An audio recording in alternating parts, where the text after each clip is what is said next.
Dear student, welcome to my YouTube channel. আহি গ'ল 2026 বৰ্ষৰ হাই সেকেন্ডাৰী চূড়ান্ত পৰীক্ষা আৰু এই পৰীক্ষাৰ বাবে ইতিমধ্যে নতুন এনসাৰ শীট প্ৰকাশ পাইছে। এই এনসাৰ শীটত গোটেই কেইটা প্ৰশ্ন যদি একেবাৰে শুদ্ধকৈ লিখি থৈ আহা আৰু মাত্ৰ কেইটামান যদি ভুল কৰা তেতিয়াহ'লে জীৱনত কেতিয়াও ৰিজাল্ট নোপোৱা। এই এনসাৰ শীটত কেনেকৈ একেবাৰে শুদ্ধকৈ ফিলআপ কৰিবা, কি ভুল কৰিব নালাগে সবিশেষ তোমালোকে এই ভিডিঅ' জৰিয়তে জানিব পাৰিবা।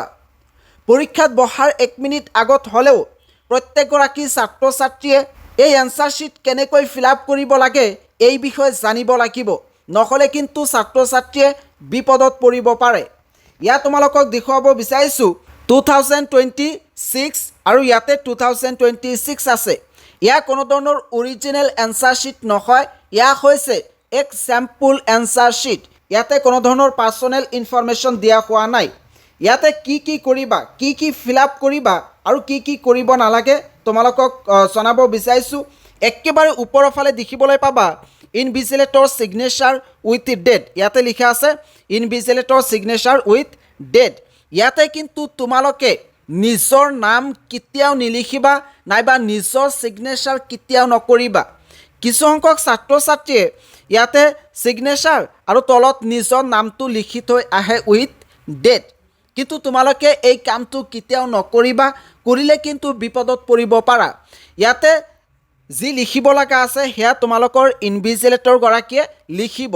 তাৰ তলত দেখিবলৈ পাবা Assam state school education board অৰ্থাৎ ASEP ডিভিজন 2 বুলি আছে। তাৰ তলত আছে ৰেজিষ্ট্ৰেশ্যন নম্বৰ। তোমালোকৰ যি ৰেজিষ্ট্ৰেশ্যন চাৰ্টিফিকেট আছে সেই ৰেজিষ্ট্ৰেশ্যন চাৰ্টিফিকেট চাই একেবাৰে শুদ্ধকৈ নিজৰ ৰেজিষ্ট্ৰেশ্যন নম্বৰটো ইয়াতে লিখিবা। তাৰপিছত আছে ৰোল, ইয়াতে ৰোলটো লিখিবা, ইয়াতে নাম্বাৰটো লিখিবা। এডমিট কাৰ্ডত ৰোল আৰু নম্বৰটো আছে, ইয়াতো লিখিবা যে কোনটো ইয়াৰ, সেই ইয়াতে লিখি দিবা। তাৰপিছত আছে ছাবজেক্ট, যিদিনা তোমালোকৰ যি পৰীক্ষা থাকিব সেই পৰীক্ষা ছাবজেক্টৰ নামটো ইয়াতে একেবাৰে শুদ্ধকৈ লিখিবা। আৰু ইয়াতে ষ্ট্ৰীম ছায়েন্স আৰ্টছ কমাৰ্চ কি ষ্ট্ৰীম হয় সেইটো লিখিবা। আৰু ইয়াতে পেপাৰ, এই পেপাৰত কি লিখিবা তোমালোকক ইয়াতে কৈ দিলে বুজি নাপাবা। তোমালোকৰ যিগৰাকী ইনভিজিলেটৰ থাকিব তাক সুধি ইয়াতে লিখি ল'বা। তাৰপিছত আছে মিডিয়াম, ইংৰাজী মিডিয়াম হ'লে ইংৰাজী, অসমীয়া মিডিয়াম হ'লে অসমীয়া, বেঙালী মিডিয়াম হ'লে বেঙালী, এনেদৰে নিজৰ যি মিডিয়াম আছে সেই মিডিয়ামখিনি লিখিব লাগিব। ইয়াক হৈছে ফৰ্ম ফিলআপ কৰাৰ শুদ্ধ প্ৰচেছ। এই এনসাৰ শীটত এইকেইটা ভুল কেতিয়াও নকৰিবা, আৰু যদি কৰা তেতিয়াহ'লে হাই ছেকেণ্ডাৰী ৰিজাল্ট নোপোৱা। সেয়া হৈছে ৰেজিষ্ট্ৰেশ্যন নম্বৰত কেতিয়াও ভুল নকৰিবা, ৰোল আৰু নম্বৰত কেতিয়াও ভুল নকৰিবা, ছাবজেক্ট এইকেইটাত কেতিয়াও ভুল নকৰিবা। আৰু যদি ভুল কৰা তেতিয়াহ'লে বিপদত পৰিব পাৰা নাইবা ৰিজাল্ট নোপোৱা। তাৰপিছত যেতিয়া তোমালোকে তলফালে আহিবা দেখিবলৈ পাবা ইয়াতে এনেকুৱা ধৰণৰ বাকচ আছে। এই বাকচত কি লিখিবা, তোমালোকে যদি হাই ছেকেণ্ডাৰী পৰীক্ষাত এডিশ্যনেল শ্বীট লোৱা তেতিয়াহ'লে সেই এডিশ্যনেল শ্বীটৰ ওপৰত এনেকুৱা এটা নম্বৰ দেখিবলৈ পাবা।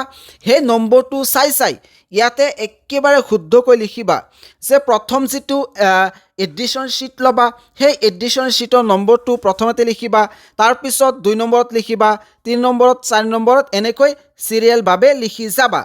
তাৰ তলফালে দিয়া আছে এক্সামিনাৰ ছিগনেচাৰ। ইয়াতে যিখিনি ছিগনেচাৰ কথা কোৱা হৈছে ইয়াতে কিন্তু নিজৰ ছিগনেচাৰ কেতিয়াও এড নকৰিবা। ইয়াতে এক্সামিনাৰে ছিগনেচাৰ কৰিব, হেড এক্সামিনাৰে ছিগনেচাৰ কৰিব, তেওঁলোকে ছিগনেচাৰ কৰিব। ইয়াতে কিন্তু নিজৰ ছিগনেচাৰ কেতিয়াও নকৰিবা। আন এটা হৈছে যে ইয়াতে কুৱেশ্যন নাম্বাৰ আৰু মাৰ্কছ, কিছু সংখ্যকে ইয়াতে কুৱেশ্যনৰ নম্বৰটো লিখি থৈ আহে। তোমালোকে কিন্তু এইখিনি কাম নকৰিবা। তোমালোকৰ এনসাৰ শীট যেতিয়া শিক্ষকসকলে চেক কৰিব তেতিয়া তেওঁলোকে এইখিনি ফিলআপ কৰিব। ধৰি লোৱা যে 1 নম্বৰ এটা কুৱেশ্যন আছে, সেই কুৱেশ্যনত তুমি 2 পালা, ইয়াতে 2 দিব। ধৰি লোৱা যে 4 নম্বৰ প্ৰশ্ন এটা আছে, সেই 4 নম্বৰ প্ৰশ্নত তুমি 3 পালা, ইয়াতে দিব।